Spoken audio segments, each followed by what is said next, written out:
Olá,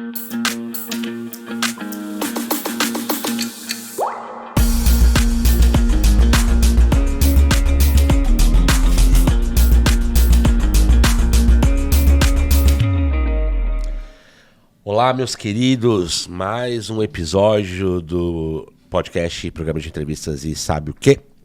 Não se esqueça, inscreva-se no canal, ative os sininhos, tá? Vai lá na nossa página no TikTok e no Instagram, também nos siga.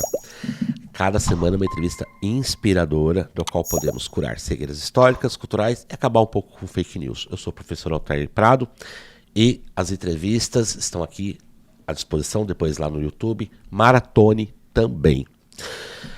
Hoje, mais uma vez, eu estou trazendo o meu grande amigo do quadro Sem Paixões para o Sabe o Quê? Como meu co-hoster hoje, Flávio Marque. Tudo bem, Flávio? Tudo Como bem? É que você está? Hoje Muito bom estar aqui, feliz Obrigado. que esteja aqui. Realmente vai ser para o nível de entrevista que teremos hoje, eu preciso realmente do meu co-hoster, que ele me faz, nos dias que a gente fica conversando, ele me faz refletir muito sobre alguns temas.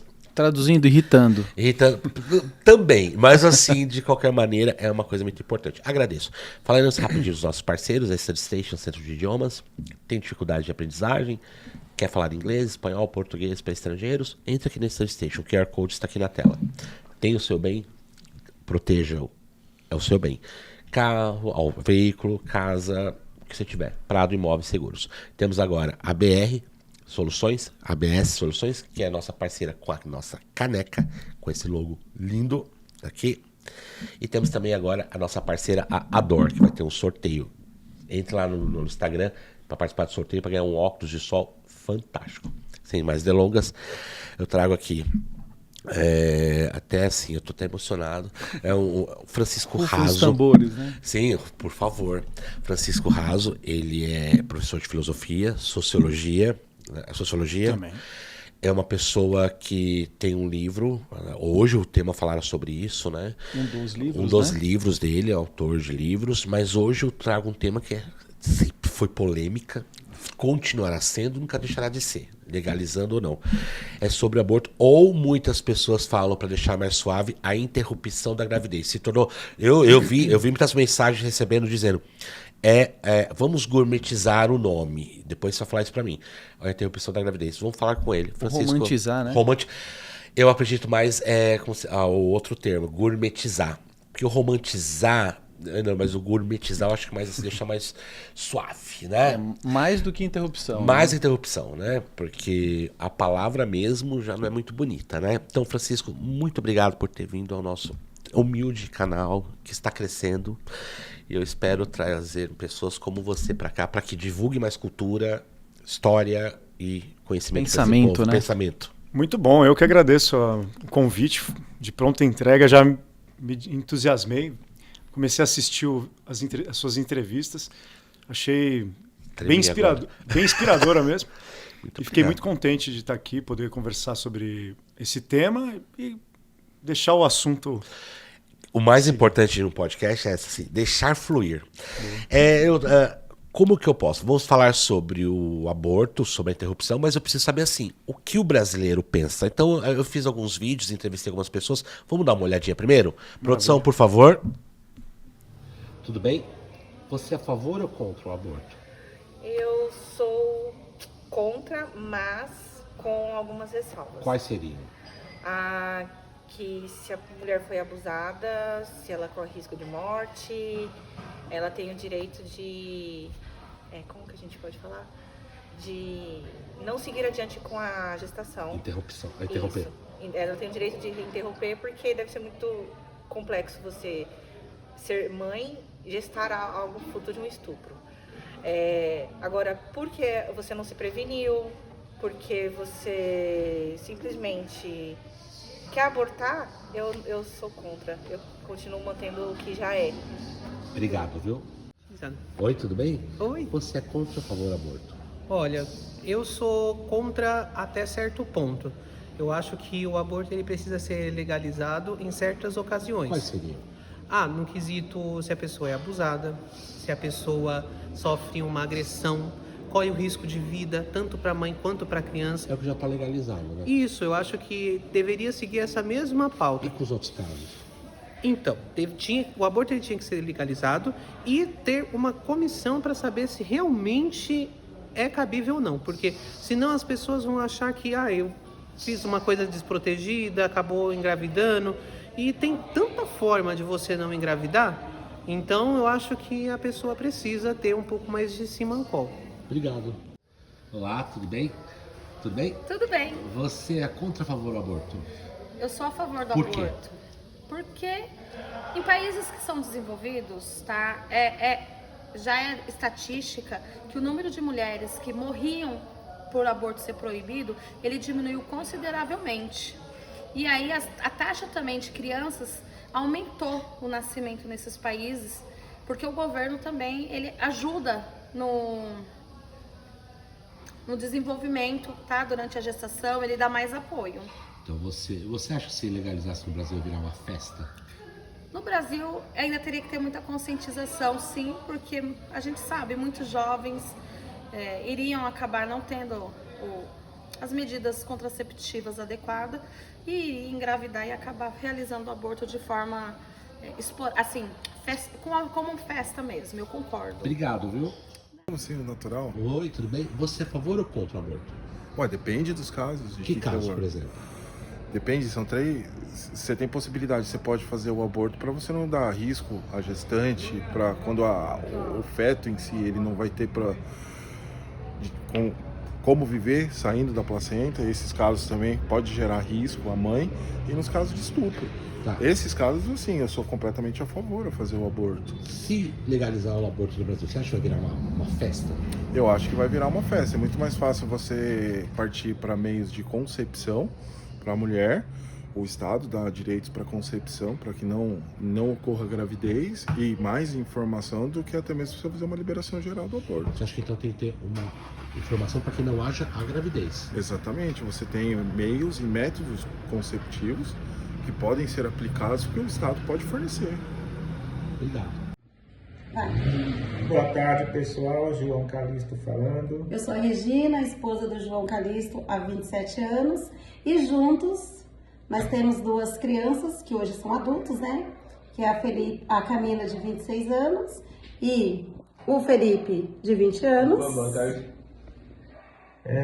A nossa história é que em 2003, Nova Lima, a Regina ficou grávida e aos 6 meses de gestação descobrimos que o Felipe nasceria com várias sequelas por conta de anomalias físicas. Foi uma luta, corremos atrás de todos os recursos possíveis que existiam à época. Chegando aqui em São Paulo, encontramos uma equipe médica do Dr. Moron que indicou a cirurgia intraútero. Essa cirurgia foi feita em 2003, a qual possibilitou com que o Felipe tivesse condições de ter uma vida mais digna, porque até então diziam os outros médicos que ele seria uma criança totalmente vegetativa, inclusive indicando para a gente o aborto. Então, diante dessa situação, dessa luta que tivemos, né, os desafios foram homéricos, tanto da parte financeira como da parte de recursos, nós conseguimos vencer, e o Felipe hoje, com 20 anos de idade, trabalha, ainda tem algumas limitações, mas essas limitações não proíbem que ele não tenha uma vida regular. Hoje ele está aí com seus 20 anos, prova viva de que o esforço de um pai e de uma mãe lutadora podem fazer muito. Porque agora pensa se a gente abortasse ele há 20 anos atrás. Olha o que a gente iria perdendo. A gente como pai, a gente passaria por tudo novamente, né? Porque é muito gratificante você ter uma vida e poder zerar por ela, e tornar essa pessoa. Então a nossa mensagem é: lutem pelos seus filhos. Nunca ceifem uma vida ainda no ventre de suas mães. Um abraço, paz e bem a todos. Beijos. Tchau. Você viu aqui, né? Tivemos várias. Primeiro a gente começa a ver um diálogo, uma narrativa geral. A interrupção, casos de estupro, as pessoas se salvam. Aí vem ele. Risco de morte da Risco mãe. de morte. Aí vem ele. Esse último. Quando ele mandou esse vídeo, viu, Felipe, eu me emocionei. Porque o menino é considerado que ia ter microcefalia e foi indicado por todos os médicos a cometer o aborto, que está legalizado. Então, até que já ia ser encaminhado para que pudesse ter. Você percebe, Francisco, uma coisa que eu percebo, que estava até lendo o seu livro também, que há um pensamento coletivo, mas como eu posso dizer, de modinha. Tipo assim, o Francisco colocou, vou copiar também. Eu percebo que não é um pensamento de narrativa mesmo. E eu uso muita palavra, você vê, interromper, até eu usei, interromper. Sim. O que você pode falar sobre isso? Primeiro, o que você pode falar sobre esses vídeos e o que eu fiz agora? Bom, primeiro eu acho que é bem importante começar qualquer conversa ouvindo o que as pessoas têm a dizer a respeito desse assunto. Principalmente pessoas que às vezes não são necessariamente ligadas a estudar esse tema mais a fundo. São opiniões que circulam, como você mencionou. As opiniões circulam no espaço público. As pessoas têm total liberdade para dizer o que elas pensam a respeito de qualquer coisa. E elas têm percepções sobre a natureza desse debate. Algumas bem formuladas, outras mais assim de opinião mesmo, né? Recortes, né? Na leva. Recortes, né? Olha, tenho aqui minha opinião. Então. Mas o ponto, se a gente for fazer um apanhado geral do que foi dito aí, para mim, nada muito surpreso, porque, primeiro, as posições em gerais me parecem todas entenderem uma coisa simples. Eu sou contra, mas em casos específicos, em casos assim. E esses casos, todos os casos aí levantados, são casos já amparados pela nossa lei. Então, a lei brasileira já reconhece que a gente tem que tomar um cuidado. Não exatamente liberar o aborto, mas ela reconhece que certas condições não são puníveis. Então, a lei brasileira, que eu sempre considerei bastante equilibrada em relação às outras legislações, é uma lei que entende que há um nascituro, o embrião ali, a vida intrauterina, e que, para alguns casos, é preciso recorrer justamente ao pedido do juiz, a essa tutoria que o juiz dá. Fala, olha, quem assume a responsabilidade daqui não é uma pura decisão, é uma decisão institucional do Estado, das leis amparadas por leis, que é o caso do risco de vida para a mãe. Ok? Depois a gente pode detalhar isso melhor. Mas você vai detalhar sim.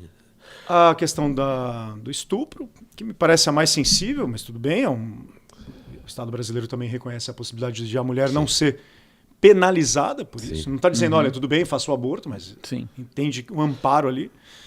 E os casos ali de microcefalia, de uma doença congênita mais severa, que em alguns casos eu sou contra, mas outros eu entendo também a natureza da decisão. Mas são opiniões, todas elas bem colocadas, e como você disse, elas fazem parte de um ambiente do nosso cotidiano. Do cotidiano, do espaço do debate. Que para mim é um orgânico, né? É bem orgânico. As pessoas estão aí ouvindo, lendo jornal, lendo revista, então. E o que para mim diferencia, né, a minha posição, por exemplo, não a minha posição com relação ao aborto, mas a minha posição com relação ao debate do aborto. É que eu, diferente dessas pessoas, não sou diferente em nada, só fiz uma coisa diferente, que é me dedicar um tempo da minha vida justificando as minhas posições. Então, eu me dediquei quase 6 anos aí estudando esse tema para escrever meu livro, para discutir. Não há nada especial na minha posição, exceto que ela foi mais lapidada, que é o que a filosofia faz, que é, de alguma forma, conseguir justificar melhor uma posição. E ao longo da minha vida com relação ao tema do aborto, que começa lá na minha adolescência, que eu já fui a favor, já passou por todos esses... já disse, já apoiei amigos a abortarem, já falei, olha, tá aí, vamos lá, é só um montão de células. Já fiz parte de uma narrativa. E depois a gente começa a envelhecer, rever posições. Sai da Mas, ignorância desculpa, intelectual, né? Assim, houve alguma coisa que fez você girar a chave? Alguma situação ou não? Não, assim, na verdade, nenhuma situação muito milagrosa. A questão é pura e simplesmente uma dedicação Sim. a mais a um assunto. Fala, será que eu estava certo sobre esse tema? Como é um tema de Sim. natureza um pouco mais Delicada. dilema, Sim. intenso, impasses, né? Impasse ético. E esse assunto sempre apareceu para mim, obviamente. Sim. Né? Então, quando eu era adolescente, lá tinha meus 17, 18 anos, eu tive conhecidos que abortaram por influência minha, mas não por decisão minha, por influência. E sempre esse assunto vem à tona. Eu sou da filosofia, a gente discute na filosofia, Sim. um tema relacionado à bioética, Sim. inclusive. Então ele aparece, né? A gente está vivendo. Eu fiz filosofia em 2003, então na faculdade esse assunto aparece. E aí lá dentro Começou. você começa a pensar, eu estava certo, não estava errado, tal. E aí investigando melhor esse assunto, eu mesmo falei, eu estava errado, né? Então assim, eu percebi que os meus alicerces para pensar esse assunto precisavam ser requestionados, revistos. Os alicerces para defender. Para defender, para Sim. me posicionar e tal. Legal. E a filosofia te dá, pelo menos, uma exigência do ponto de vista teórico, intelectual, que é diferente simplesmente Claro. de dar opinião. Claro. Que é conseguir balizar melhor seus argumentos, Sim. com certo rigor, com certa clareza. E tudo isso é um trabalho que leva tempo. Claro. Claro. O trabalho da filosofia é o trabalho do tempo Sim. da racionalidade. Um tempo Sim. que você vai lá, pensa, revê, discute, conversa, escuta o outro. Peraí, você está errado, você está certo, recebe respostas. Sim. Então você forma uma comunidade de gente pensando filosoficamente. Sim. E eu, graças a Deus, tive bons amigos que, Sim. a favor e contra, sempre tivemos boas Sim. conversas sobre isso. Amigas, amigos, etc. E foi um assunto que eu consegui, de alguma forma, lapidar, equacionar melhor, pôr na balança.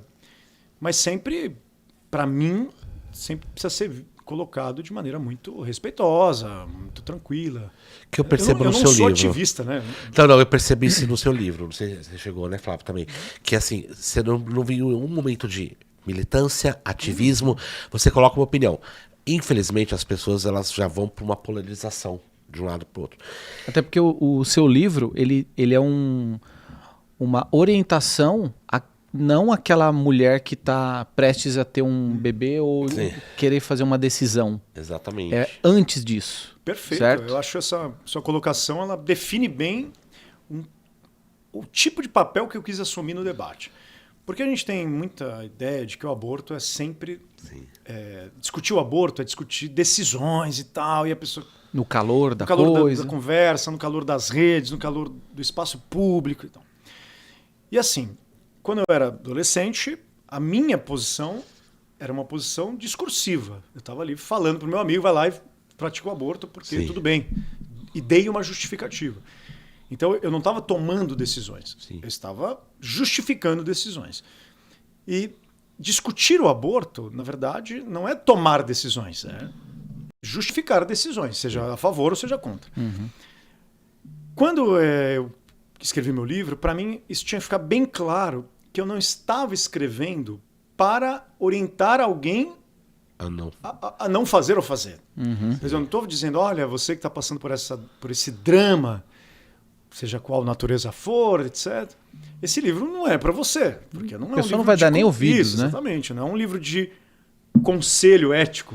Sim. É um livro que coloca numa mesa de discussão, seja no parlamento, seja na mesa do jantar, seja no boteco com os amigos. É um livro que estabelece princípios, Sim. aqueles que eu considero fundamentais, para uma conversa a respeito desse assunto. Sim. Então, tanto é que eu começo o meu livro perguntando como é que se deve justamente falar Sim. sobre o aborto. E não como é que se faz o aborto ou se deixa de fazer Claro. o aborto. Então eu faço essa distinção que você menciona, que para mim é uma distinção essencial para conversar. Porque eu deixo bem claro, eu não sou um militante, eu não sou um ativista. Sim, eu percebi isso. Embora as pessoas possam me ver como parte de uma militância pró-vida, etc., por questões Religiosa. obviamente, religiosa e tal. Que você consegue separar ainda, né? Porque eu vou até chegar nessa pergunta. É possível falar de aborto sem falar de religião? Para mim, assim, Porque a gente tem que tomar cuidado com uma questão, e a sua questão é muito pertinente, para eu levantar esse cuidado, que é o seguinte: a gente tem uma ideia de que a religião precisa sempre estar fora do espaço da discussão, por uma questão historicamente determinada por certo conjunto de princípios e ideias que está muito ligado ao liberalismo progressista, que quer dizer o seguinte: Revolução Francesa vem toda a gente vai indo para trás, né? A ascensão da modernidade se deu justamente, pelo menos um grupo da modernidade, se dá assim. Olha, questões de natureza religiosa são de foro íntimo e elas não devem atuar no espaço público. E a partir deste princípio, o que se quis proteger, na verdade, é o estado da religião. Né? Sim. Só que existe um erro, para mim, de categoria mesmo. Que uma coisa é o espaço da discussão, outra coisa é a instituição de poder coercitivo. Exatamente. Então, a religião, talvez ela não seja... O Estado não professe, o Estado moderno, né, sobretudo, não professe uma religião. Sim. Então, ele não tem ali... Laico, né? Seu estado confessional. Porque o que acontece com o estado confessional é que quem articula o estado confessional é um sacerdote, quer dizer. Então, quem orienta o estado confessional é de natureza sacerdotal. Então, como que se chega ao sacerdote? Através justamente daquele conjunto de toda a religião tem, a sua estrutura institucional sacerdotal. E aí o que você faz? Você separa o sacerdote do leigo. Sim. É isso que acontece basicamente no estado confessional. Então, quem domina o Estado é o sacerdote, não o leigo. O que acontece no mundo moderno é que como você tira o Estado confessional, você coloca o leigo, portanto, não sacerdote, como sujeito das decisões políticas. Exatamente. Assim, eu não quero entrar muito em detalhe nisso, que é mais complicado. Meu novo livro vai ser sobre esse assunto. Legal. Quem trouxe, na verdade, essa separação do sacerdócio para o poder político foi o cristianismo em suas histórias ali, bem no início, originário. Então, colocar o leigo como aquele que decide coisas políticas no espaço público já era uma tarefa, já era um tipo de princípio que o cristianismo vinha enraizando lá desde do Império Romano, né? Sim. Do próprio judaísmo. Claro. Ele vem enraizando essa separação do sacerdócio do leigo, né? Que é o Estado laico. Na verdade, o Estado laico ele vem, na verdade, o laos, né? Que é o termo laico, é o leigo, né? É o cara que tem acesso sem passar pelo princípio sacerdotal. Sim. E o que acontece no mundo moderno, e aí é um problema onde eu queria chegar com essa pergunta... É uma distorção. Eu não acho que é bem uma distorção involuntária. Eu acho que é uma decisão voluntária de um certo grupo, de uma certa elite intelectual que pensa assim, progressista, que são os liberais progressistas, tal, que fala, olha, é o seguinte... Ativismo, exatamente. Judicial também. Também, tá tudo... Isso vai gerando, né, no Estado moderno, no século XIX, ali, tem raízes do XVIII, mas sem entrar muito em detalhes históricos, que é o seguinte... A religião, ela não deve, na verdade, atuar no espaço público. E para ela não atuar no espaço público, ela é uma decisão de foro privado. Então, o que eu faço? Eu canalizo o tema da religiosidade para a vida privada. Eu discordo dessa posição. Eu claramente discordo disso. Eu acho que... O que a religião é, na verdade? Né? Assim, indo diretamente à sua pergunta. Por que eu acho que a religião ela pode participar do aborto? Qualquer coisa pode participar da discussão do aborto. Né? É porque a religião, na verdade, é uma forma de vida. Sim. Ela te dá uma forma de vida existencial, completa. Então, isso que a religião faz. Então, a natureza da crença religiosa é te oferecer fundamentos existenciais para a sua vida. Tem gente que tem religião sobrenatural, tem gente que não. Né? Então, todo mundo que fala no espaço público tem uma forma fundamental de existência. Exatamente. Existe segundo certos princípios fundamentais e que, de alguma forma, a religião também. Né? Então eu não posso, veja, no espaço do debate, privar alguém que é religioso de debater. Eu não posso fazer isso. Isso é, para mim, antidemocrático, na sua essência, porque se você é ateu se você é umbanda, se você é muçulmano, o que você tem? Uma crença fundamental sobre a sua existência. Faz parte de você. Você tem uma cultura, né? É uma cultura Faz parte de você. Exatamente. Não É uma cultura. É a maneira como você cria hábitos fundamentais. Exatamente. O que você não pode, na minha opinião, e eu concordo, é que o Estado declare um princípio sacerdotal para organizar isso. Agora, no espaço público, cara, aí não dá, né? Porque é que o meu livro, eu Francisco, não quis trazer a orientação religiosa para fundamentar a questão do aborto. Então, para mim, eu posso discutir o aborto sem apelar para a fé, por exemplo. Eu não chamo a vida de sagrada, sabe, temas, né? Assim, como é que eu chamo a religião para o debate? Eu chamo a religião para o debate através de... Pelos princípios. Pelos princípios, pelos termos que eu uso. Um ateu concordaria com o seu livro, por exemplo? Ou... Por que não? Sim. Por que não? Porque a gente chama esse tipo de argumentação minha de razão pública, né? Se convencionou chamar, olha, a discussão se dá por uma razão pública. Eu posso chegar aos... Você sendo ateu, e eu sou católico, né? Mas você sendo ateu e eu católico, nós podemos chegar a uma base comum porque existe uma racionalidade comum entre nós. Esse tipo de distinção já foi usada como... a gente tem aquela razão natural nossa. Certo. Né? Que depois vai dar no direito natural e coisas do tipo. Isso está lá, já vem... Na Idade Média, alguns teóricos faziam essa distinção. Que assim, olha, eu consigo chegar a lugar comum com quem não é religioso. Mas, por exemplo, eu não consigo chegar a lugar comum sobre a natureza de Deus, ser trindade. Isso não dá para chegar num acordo comum. Eu posso chegar num lugar comum com você se existe um princípio fundamental de todo o universo, que a gente poderia atribuir como Deus. Sim. Mas eu não poderia chegar num lugar comum dizendo que esse princípio universal, fundamental de todo o universo, o fundamento ali, de toda a realidade, é trindade. E é Jesus Cristo que vai se encarnar como Logos e tal. Isso não dá para falar sobre razão, porque é um ato de fé. E aí que eu falo que entra a pessoa... E não tem observação, né? Não tem observação e não tem modelo científico para chegar nisso. Não tem modelo científico, não tem... Não só um modelo científico, porque a gente também tem que partir do princípio de que a ciência ela aborda um tipo de realidade. Claro. Não tem como fazer ciência de Deus em hipótese alguma. Não existe a possibilidade. Uhum. Se você falar que Deus não existe e eu falar que existe, não adianta apelar para métodos científicos que nenhum dos dois vai encontrar nenhum tipo de resposta. Agora, a fé, ela diz respeito a elementos que são ligados a um limite da própria racionalidade. Exatamente. E o que eu posso fazer... Olha, minha fé pode ser justificada racionalmente, mas ela tem um limite, né? Eu não consigo... O que tem atrás dessa cortina aí?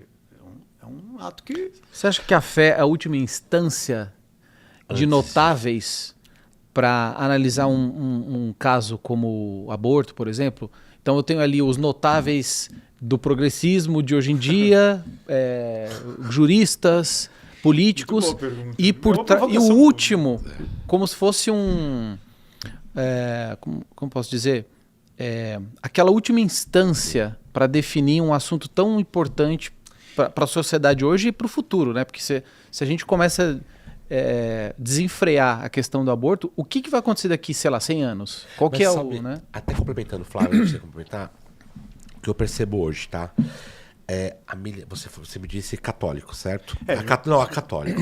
Eu acho que a religião ela tem uma extrema importância dentro de um processo, dentro de uma sociedade, que a gente põe valores morais. Eu não te matarei porque eu tenho valor moral, religioso, mais ou menos assim. Só que o que eu percebo, as pessoas estão buscando, a Igreja Católica, as coisas que ela comentou antigamente, trazem para uma narrativa a militância e fala, olha...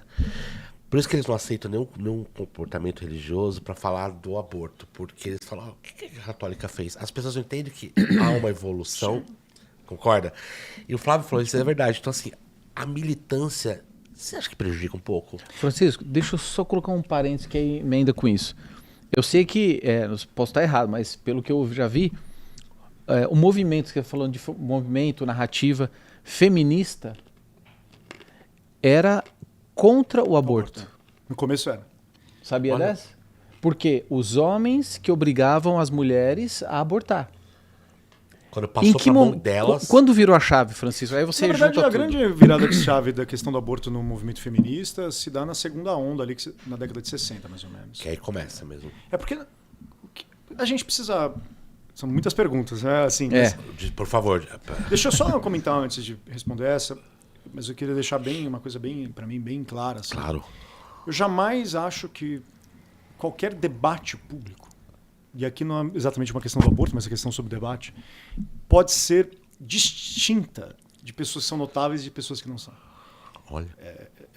Eu não para mim, um dos maiores desafios da democracia, inclusive, de uma sociedade democrática, não de um Estado democrático, mas de uma sociedade democrática, é eu saber que pessoas de naturezas as mais diversas não precisam se submeter a pessoas que se colocam como elite, como notáveis. Né? Então, é claro, a única diferença que eu tenho para as pessoas que deram entrevistas aqui no vídeo é que eu tenho 20 anos estudando filosofia. Mas eu não tenho absolutamente nada de notável sobre essas pessoas. E você não tem a pretensão de ser Deus.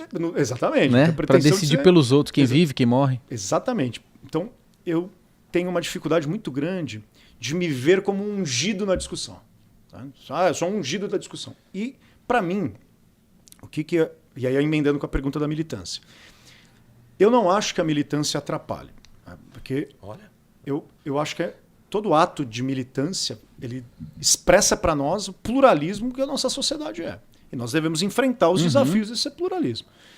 Agora, é claro que um militante pode se tornar imune a qualquer crítica. Sim. A militância ela acaba, infelizmente, partindo de um pressuposto, partindo de uma ação que ela fica oculta para ela, fica escondida para ela certos princípios daquilo que ela milita. Então, quando você toca ali no fundamento daquilo que a militância está se dispondo a defender, o problema da militância é blindar esses princípios e não se permitir a uma análise mais crítica rigorosa. Mas, do ponto de vista da discussão, eu não posso privar a militância de participar do debate, porque ela enriquece a pluralidade da discussão. Então, princípios ou crenças também, né? Porque às vezes a pessoa acredita tanto numa coisa que não é, né? Estou usando princípio no sentido de que eu tenho eu tenho algo, né? Eu tenho um núcleo de valor que às vezes é tão intuitivo para mim, que tem um apego tão forte a ele. E isso a militância ela se posiciona defendendo isso. Agora, eu sempre me policiei, é uma questão pessoal, obviamente, de formação minha, de tomar cuidado ao militar uma posição, ou defender uma posição, não me colocar, é onde eu queria encontrar essas duas perguntas, que para mim, por isso que eu não sou militante, sabe? Por isso que eu não me gosto, eu não me vejo bem linha, né? Um lobo solitário, quase, né? Assim, também pode ser um pouco solitário, mas ser independente, sabe? Ser um pouco independente. Eu acho que tá bom ser palmeirense. Ser amarras, né? Ser bom ser palmeirense e católico. Exatamente. São ótimo já, dois grupos, né? Porque senão dá muito trabalho, né? E aí é o seguinte, que é me ver como ungido, né? Me ver como alguém que tem uma mensagem especial. Porque você sabe que os movimentos políticos, ideológicos, eles surgem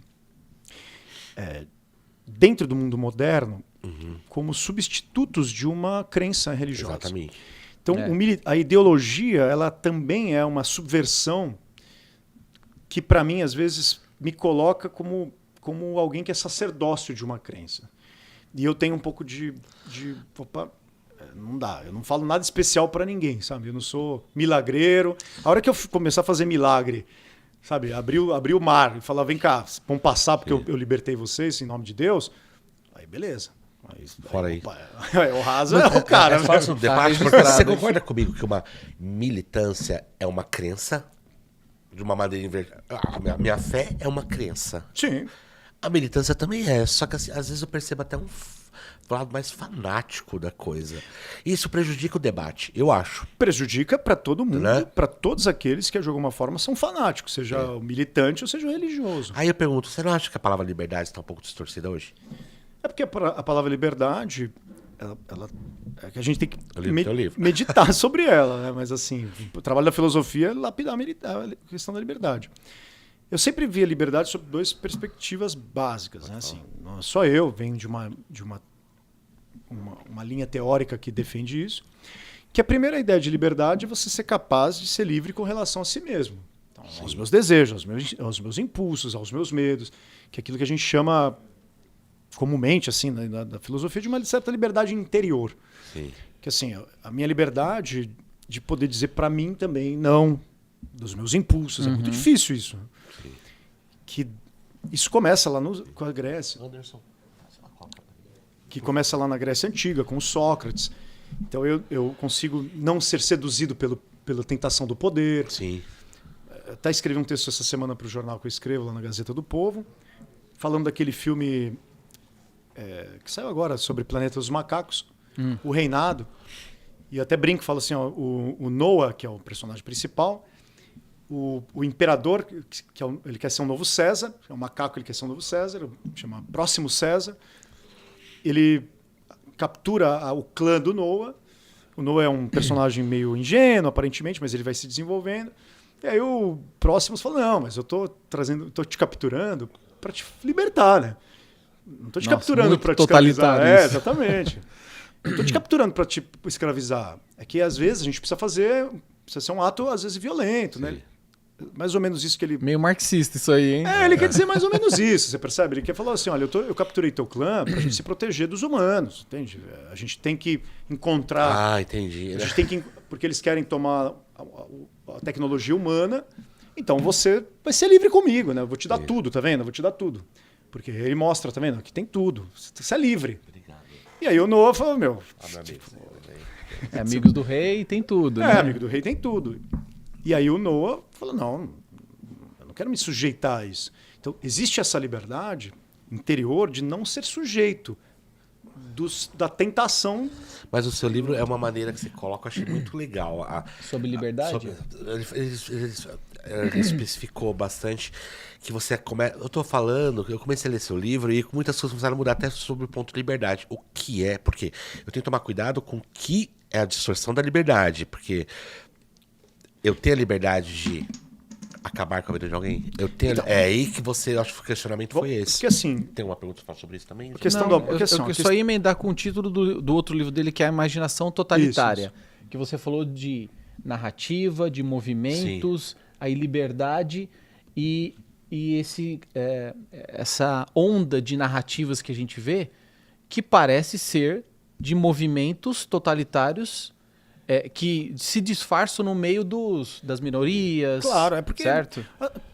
Então, esse é um bom tema de liberdade. Porque você fala assim, uma narrativa ideológica, ela é uma promessa. É uma promessa para mim. Exato. De uma vida melhor, de uma vida mais justa, de uma vida em que, de alguma forma, eu sou mais perfeito, me realizo. Toda narrativa ideológica, ela tende a ser prometeica, né? Ela está te prometendo alguma coisa. E eu acho que você precisa ser... A liberdade passa justamente da capacidade de você... Peraí, eu preciso tomar cuidado. Porque, em geral, estas promessas ideológicas é de cumprir uma realidade que nós não temos. Nossa realidade é brutal, é violenta, é suja, é feia. Nós somos tudo isso, né? Temos uma certa... Fazer o quê, né?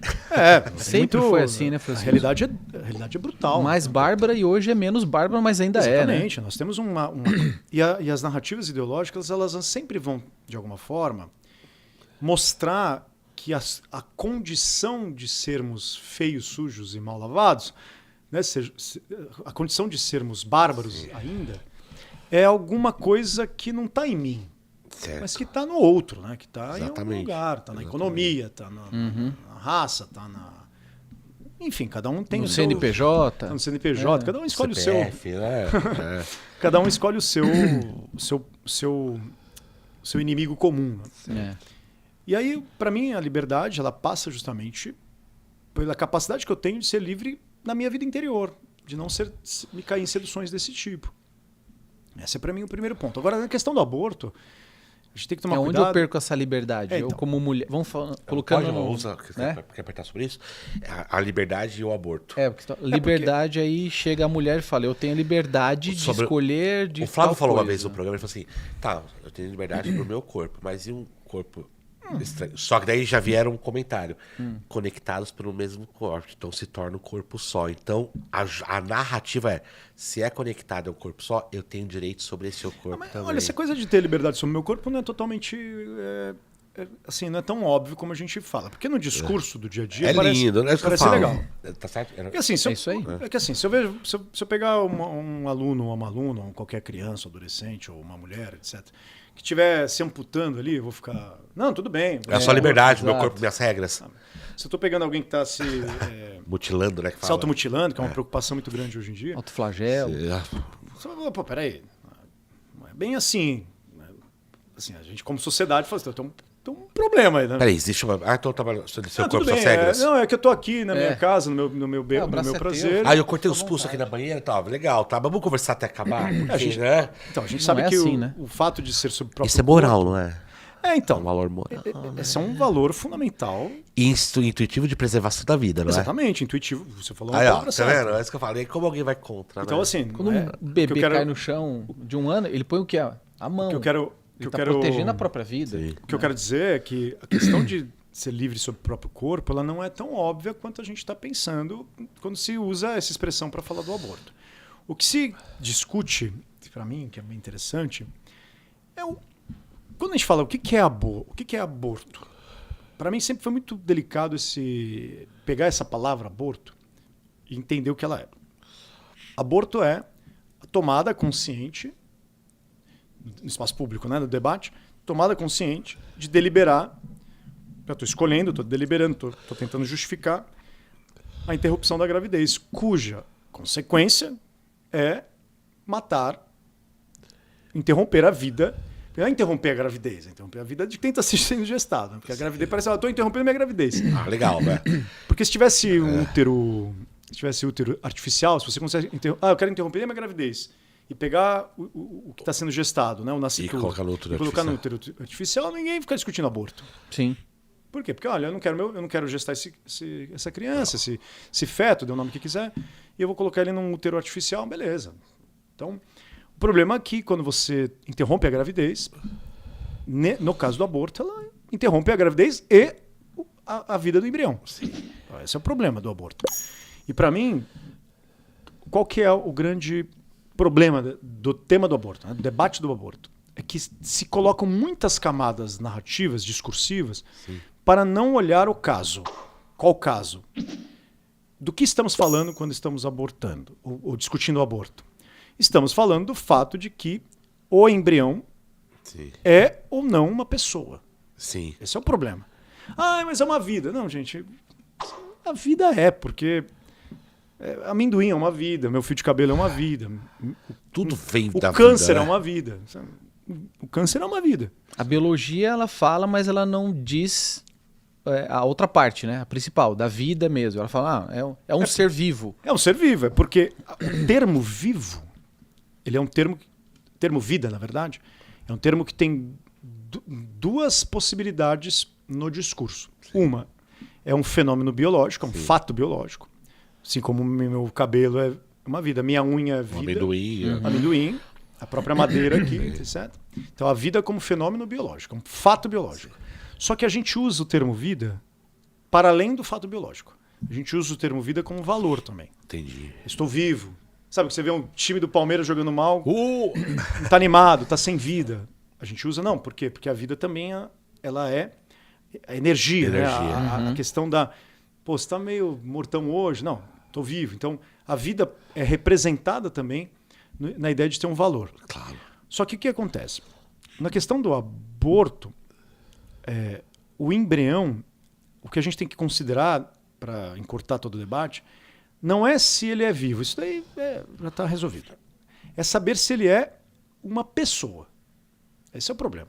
Porque o termo pessoa é o termo que, na nossa tradição jurídica, e cultural, toda a história da nossa tradição, o termo pessoa, ele tem alguns fundamentos importantes, ele tem algumas características importantes. Primeiro, quando você diz que algo é uma pessoa, você está atribuindo uma dignidade. Sim. Você está dizendo, olha, isso aqui é portador de um valor inegociável.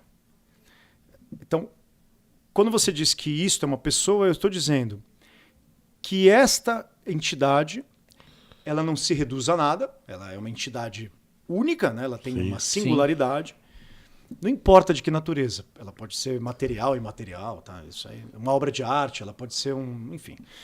Depois a gente pode discutir do que ela é feita, né? Na matéria. Mas a pessoa, ela é singular. Sim. E ela não se condiciona, ela é incondicional. Então, eu não estou dizendo assim, o valor dela é condicionado pelo valor de outra coisa. É inegociável, né? É inegociável. No direito se usa, ela é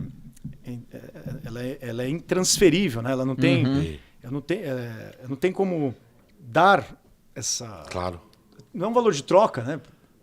Então, eu estou dizendo, a pessoa não tem valor de troca.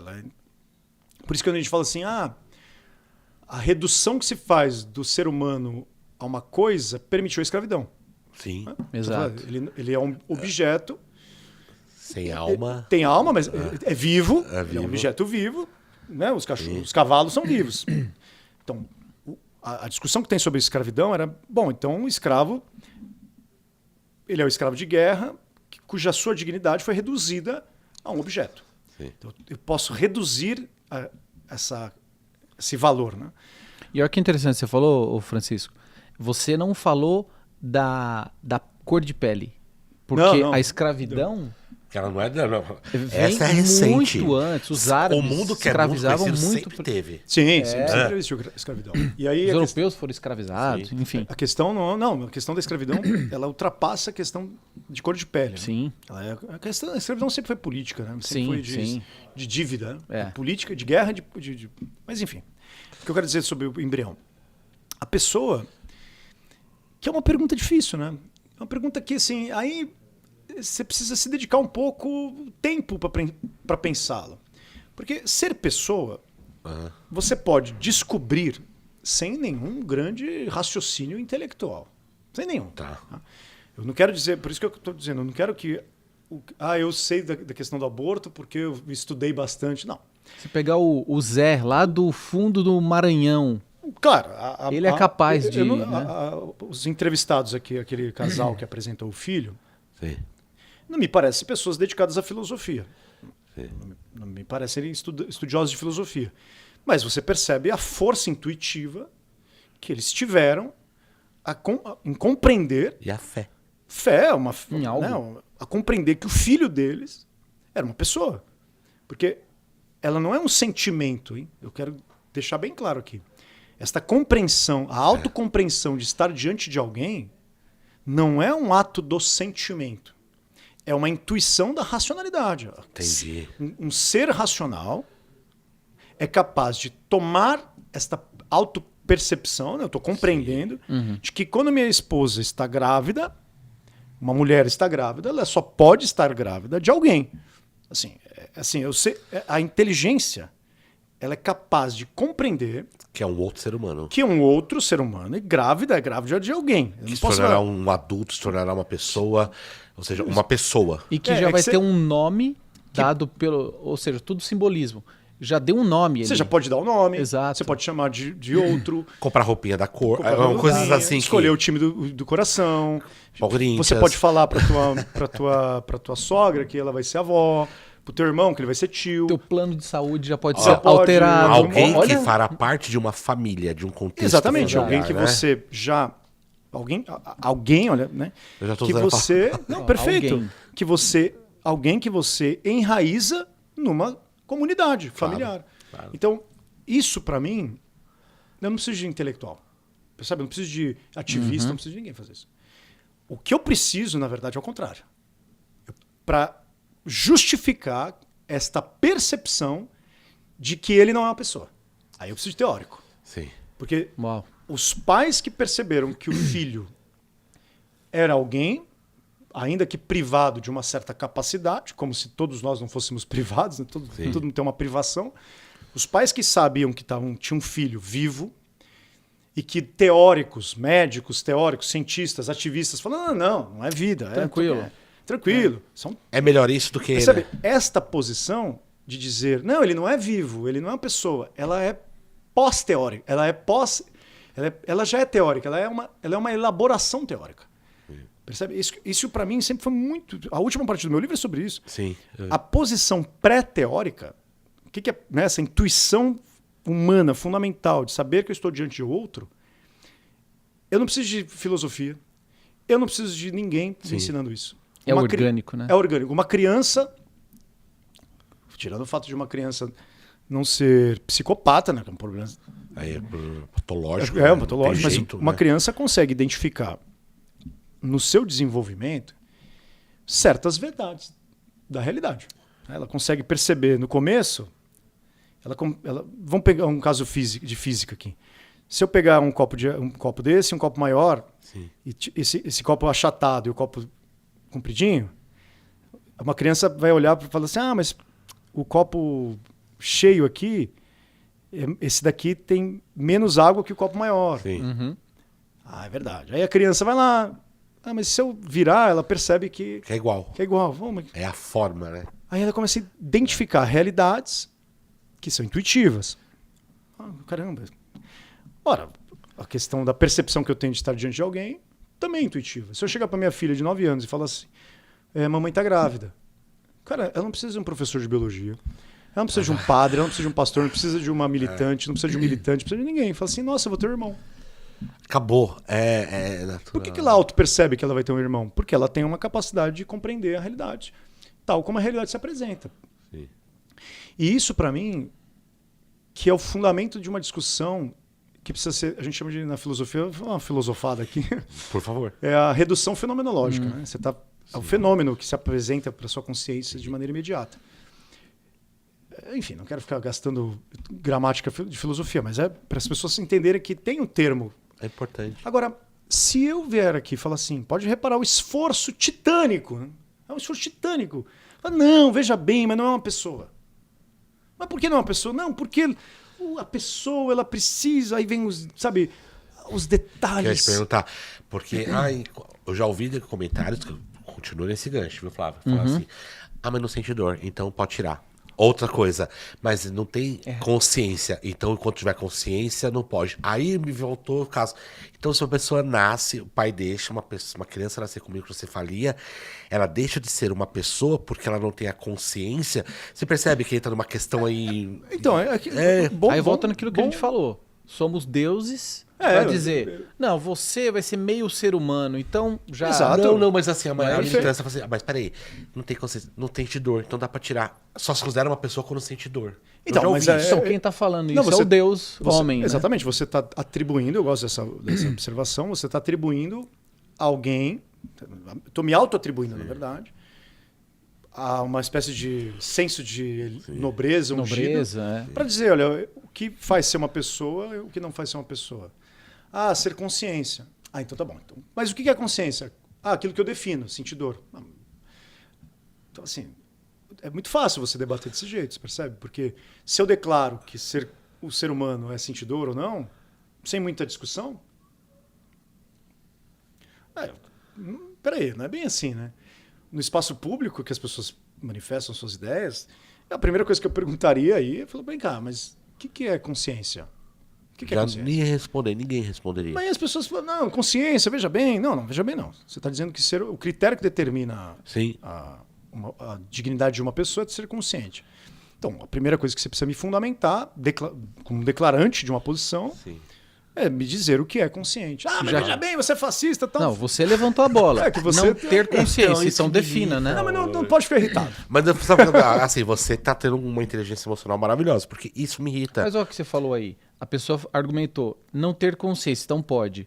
Aí ele simplesmente vai falar, o que defina consciência. Então, daí você pensa, aí a pessoa vai falar, você é um fascista. É a mesma coisa hoje, do termo. Né? Hoje, até você falar no seu livro que o debate virou um marketing, ele não é um... Sim. Eu vou até falar sobre isso, porque o debate é isso que tá acontecendo. Mas eu também, é que assim, a gente não pode ficar irritado. Porque eu sou professor, assim, aí você também... Sim. A gente sabe que, às vezes, eu sempre falo para meus amigos, assim, que ser professor... E minha esposa sempre fala isso, minha esposa também é professora. E ela sempre me falou isso, né? Falou, olha, tem uma coisa que eu te admiro e aprendi... Não quero me autopromover, mas é um valor que eu tenho, tá? Quero falar aqui um valor que eu tenho como dado pedagógico. E que eu fico feliz quando as pessoas percebem que eu tenho esse valor. E eu acho que eu queria compartilhar, Claro. que é o seguinte.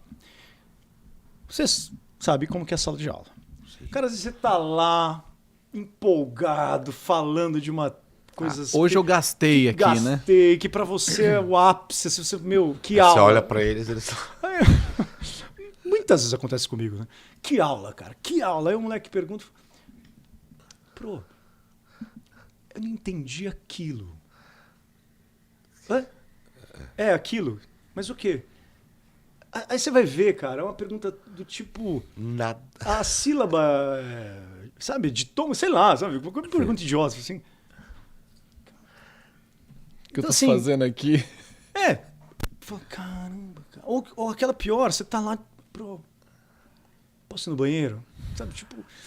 Por que eu tô dizendo isso? Porque o professor, ser professor pra mim, me ensinou a ter paciência. Ser humilde. Fala, que pergunta idiota, hein, cara? Mas vamos lá. Puta. Sabe, vamos lá. Desconecta daquilo Vamos que lá, você porque tava. Cara, eu te falo isso do fundo do meu coração. Eu já lidei muitas vezes com alunos ativistas, feministas, militantes, que me odiavam, assim, sabe? Ah, você escreveu um livro, isso aqui. E que depois você vai tendo paciência no trato. No trato, cara. Assim, vem cá. Sim. Vem cá, meu. Vamos sentar aqui pra conversar. Vamos tomar um café ali. Sim. Eu não sou aquele monstro que Vamos pintam, lá. né? Cara, vamos... Que vendem, né? A Que imagem, vendem. né? Pô, e aí, depois de 5 anos, 6 anos, a pessoa volta. Pô, aquela atenção que você me É deu o trabalho ali. de formiguinha, né? Quase que o É de a um pai, né? paciência, né? Cara, sabe? Só não é de um pai porque a diferença fundamental é falar, eu quero te corrigir no sentido intelectual, né? Claro. Não moral, mas... E aí eu percebo, cara, que eu já pensei muito nisso também. Muito, você não tem noção. Meu tema é esse, né? Vou ficar irritado? Não. Eu vou ter paciência. Porque eu quero chegar para essa pessoa e falar assim como chegaram para mim, tiveram paciência comigo, cara, você está errado. O embrião não é uma montagem de célula. Mas por que eu tô errado? Você quer ouvir? Por que você está errado? Vem cá que eu vou te explicar. Mas vai demorar. Tá bom. Você quer resposta curta ou longa, né? Então, vamos lá. E aí, cara, você vai lapidando isso. E aí, a paciência da racionalidade é uma paciência também de ética do discurso, do debate.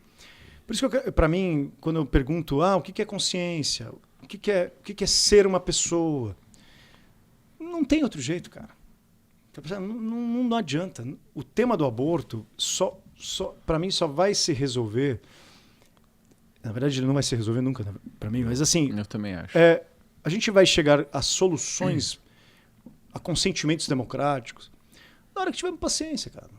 Mas ativista lá não tem. Tá bom. Cara... Vai continuando esse... Assim, é o ônus do debate, né? Mas eu percebo que são discursos de ódio. Você lembra que a gente falou outro dia que da imigração lá da Inglaterra? De que só está acontecendo aquilo porque não se houve diálogo? Então, assim, quando tem algo sensível, as pessoas não querem mais falar. Né? Muita opinião para pouco fundamento. Porque, exatamente, mas não tem muito jeito, né? Sabe, a natureza do debate, agora ainda mais uma época de rede social, que potencializa a incapacidade de se refletir. Sim. A natureza do debate, ela precisa ser eu jamais posso querer domesticar os outros no debate. Sabe, domesticar. Você tem que pensar como eu, vem cá. Eu tenho que entender que o debate ele tem uma liberdade, que a gente está falando de liberdade, que ela replica a minha liberdade interior. Então, eu tenho que replicar isso. A minha liberdade interior é um alicerce fundamental para a natureza do debate público. Que assim como eu ouço a minha consciência comigo, dialogando, né? Falando, não vai por aí, é assim e tal... O debate público também é assim, né? Também tem que ser assim. O outro é uma voz que, de alguma forma, ampara posições, me irrita, mas eu também tenho que... Eu não posso ser seduzido, me blindar. Então, eu sempre considerei que o debate do aborto, qualquer debate, mas o do aborto fundamental, ele é importante porque ele traz para o centro alguns elementos fundamentais. Natureza do que é o ser humano, Sim. natureza do Estado, natureza do direito. Por isso que eu gosto do debate do aborto. Né? Sim. Porque eu tenho que saber tantas coisas, eu tenho que saber o que é a ciência, o papel da ciência nesse negócio, o papel de um juiz, a questão da decisão, do drama, porque é dramático, né? A questão do aborto é dramática. Porque eu não vejo no seu livro um cunho religioso, já percebi. Você não pôs, mas você é uma pessoa religiosa. Te ajudou também a sua religiosidade, a sua fé, a batalhar? Ou você deixou realmente ela de lado? Olha, é que assim... Você entendeu Não. minha pergunta? Em nenhum momento eu deixei minha fé de lado. Tá. A minha fé, eu sou cristão, sou católico, é uma fé que parte do princípio de que o outro Sim. é é a imagem do Cristo mesmo, né? Então, Sim, assim, claro. no cristianismo, o outro é o fundamento de toda a minha relação intersubjetiva, né? Interpessoal. Então, para mim, o princípio fundamental de toda a minha relação pública é ter um alicerce de uma cultura cristã que fundamenta esse tipo de democracia que eu estou dizendo aqui, cultural, né? Agora, o que eu não posso fazer no meu livro é dizer assim, olha, a vida, a pessoa, o embrião, ele é sagrado porque Deus criou. Por que eu não posso fazer isso? Não é uma questão de proibição política, ok? Sim. É só uma questão muito simples. Se eu falar, sentar na mesa com uma feminista, por exemplo, ou alguém que é a favor do aborto. Cara, olha, o embrião, ele é uma entidade que Deus criou. Bom, qual a primeira coisa que o meu interlocutor vai falar para mim? Mas eu não acredito em Deus. Não? Não tem discussão. Acabou ali. Ou acabou aí, ou eu vou ter que falar para ele assim, bom, então vem cá, vamos discutir se Deus existe? Uau. Então, a discussão não é mais a questão do aborto. Já saiu. Já saiu. total.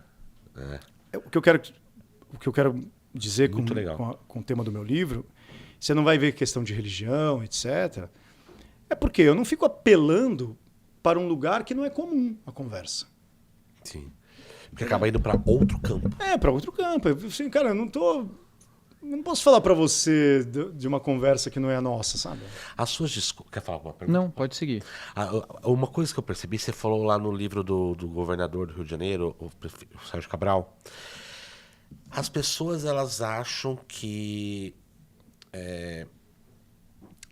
principalmente uma narrativa que mulheres pretas sofrem mais, tá? E no Rio de Janeiro. Quando eu li isso no seu livro, até que ri, porque falou que a violência diminuiria. Agora, o que eu quis dizer, a minha pergunta é o seguinte: é uma maneira de quererem colocar, né? E como você consegue rebater, como a gente consegue rebater, mostrando assim, não tem nada a ver, aborto, porque as pessoas estão querendo colocar aborto em situações diferentes para tentar justificar. Como você vê isso? Olha, basicamente o que você está me perguntando é aquele problema, inclusive os comentários aqui vai por esse caminho. Os países desenvolvidos liberaram o aborto, diminuíram o aborto, tal, não sei o quê. Isso tem um problema muito sério, né? Quando você traz para o Brasil, e é uma pauta inclusive norte-americana, na verdade. Sim. Então, Posso só colocar uma cereja aí? Que eu tinha lembrado disso. Na Finlândia, eles... Acho que você já deve saber, né? Conheço, claro. Eles não têm mais criança que nasce com síndrome de Down, sabia? Não, porque Eles resolveram esse resolveram o problema, problema, né? entre Legal. aspas, né? Aborta.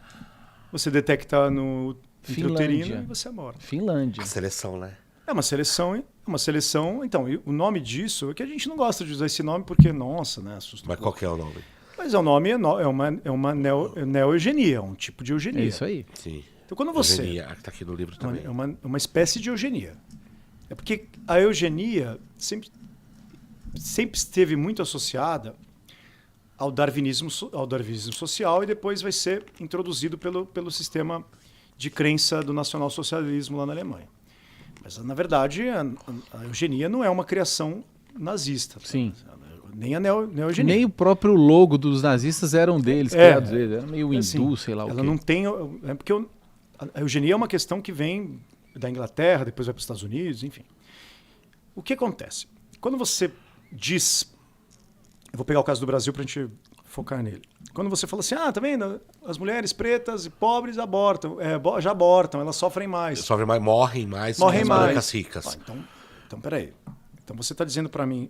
Eu considero, tá? Se a gente for estudar melhor a fundo todo esse discurso, eu considero esse discurso profundamente racista. Assim. Profundamente racista.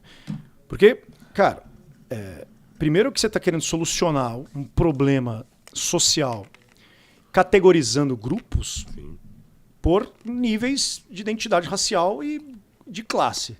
Mulher preta e pobre aborta mais, então ela morre mais na questão do aborto.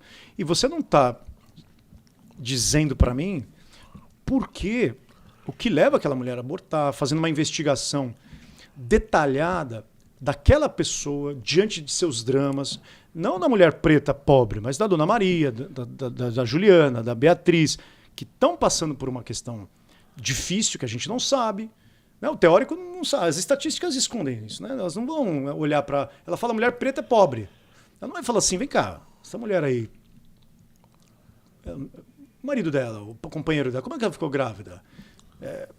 O problema da gravidez nela foi como? Você percebe? É uma forma de você justificar também. Não, então libera, porque a maioria do aborto é feito por mulher pobre e preta, então vamos liberar o aborto e a gente incentiva porque a gente diminui. Mas diminui o quê? Sabe? A violência. Eu ouvi no seu livro falando a violência. Diminui a violência. Mas por que diminui diminui a violência? Assim, que diminuiria a violência... Eu achei tão incoerente. Porque diminui a violência. Até um dado. Porque a maioria das violências. Você pegou um dado, né? A violência no Brasil é causada em certas comunidades, são mais violentas. Nas comunidades brasileiras, que tem mais violência, nos Estados Unidos também é um pouco assim, tá? São de comunidades de pretos e pobres. Pretos e pobres são mais violentos. Vamos jogar para estatística. Entendi. Pretos e pobres são mais violentos, sim. Então, se você aborta, você melhora a sociedade. Pô, brilhante, né? Cara, isso pra mim é o suprassumo de um racismo de dizer que pessoas... Sugerindo genocídios, né? Sugerindo genocídios e sugerindo a condição biológica para dizer que certas pessoas, por traços X, Y, Z, são piores. Condição social. Por condições sociais geram violência. É uma eliminação, não é? Claro. Porque se eu tirar todo mundo aqui, fica à vontade. Se eu legalizar, vai ter uma hora que aquela situação vai embora, não vai ter mais ninguém.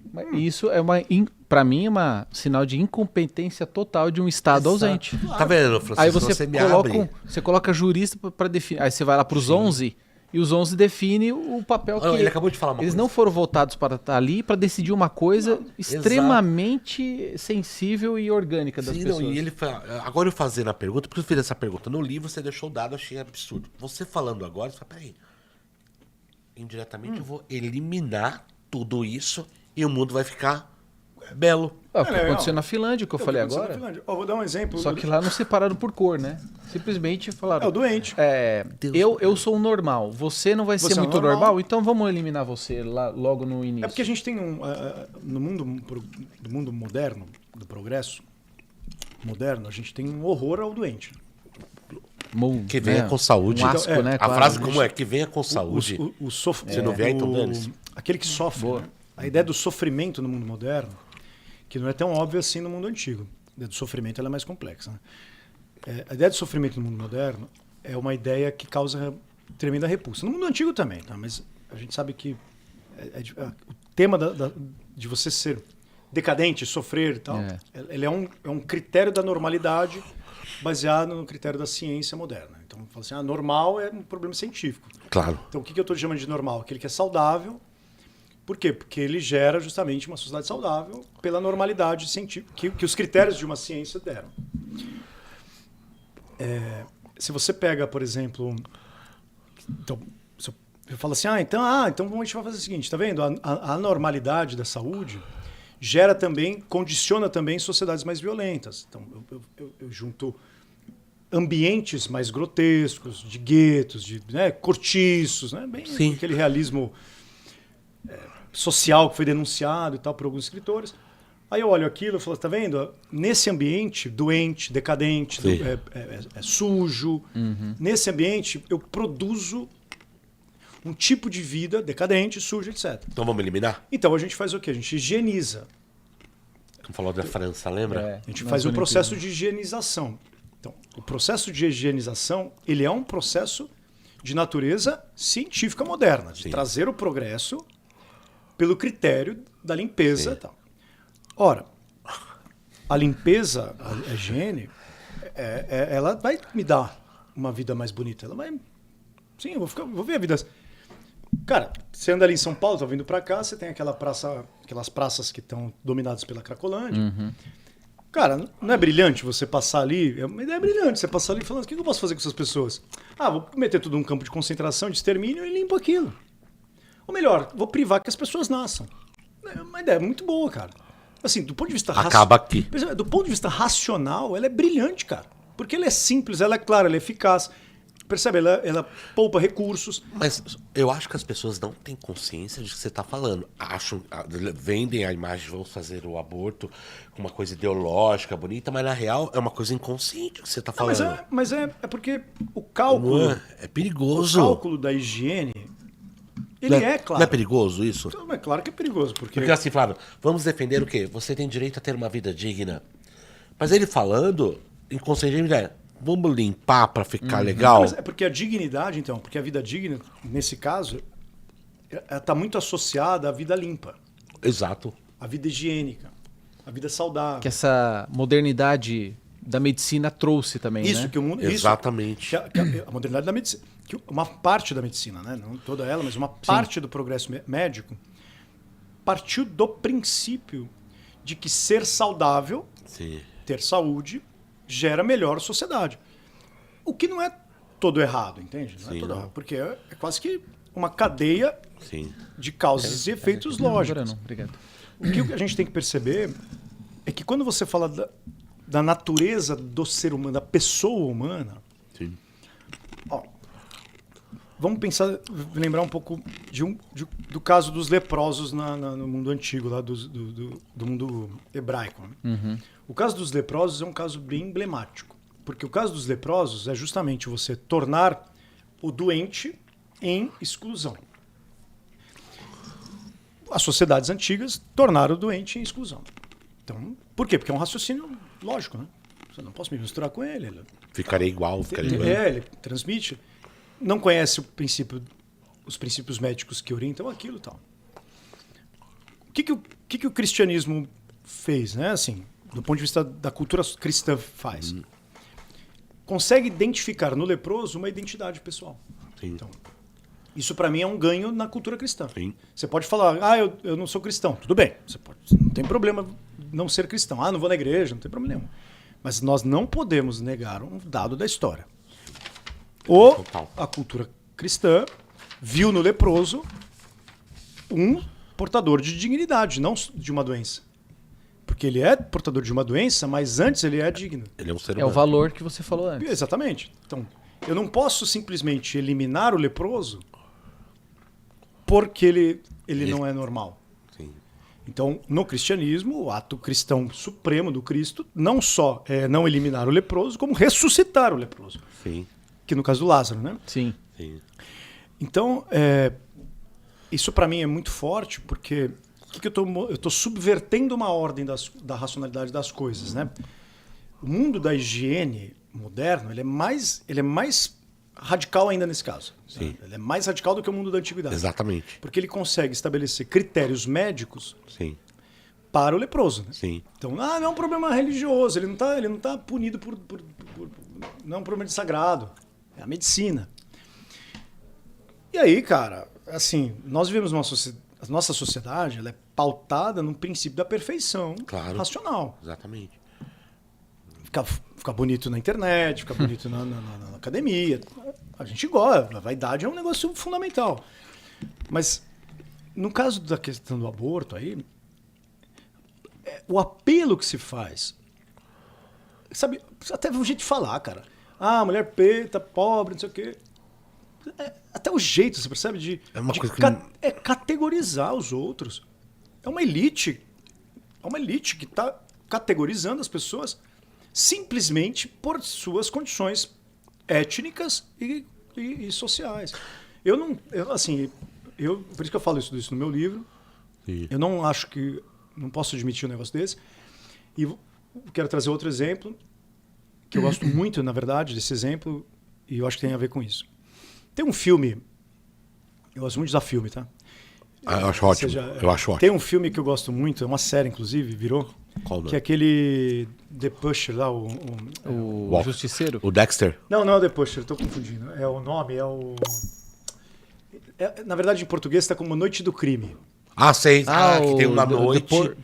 The Purge. Que é uma noite É. que pode fazer o que quiser, é permitido. É o The Purge, que é o purgar, né? De exato. você purificar, né? Fazer o expurgo. Cara, esse filme é... Essa Ele série... é pesado. Ele é pesado. Às vezes, Virou série, né? Virou série. A produção não é tão boa, é uma produção meio classe B, mas o princípio é muito bom. Quer saber, né? O que ele diz? Ele falou assim, é o seguinte, cara, a nossa sociedade é tão legal, né?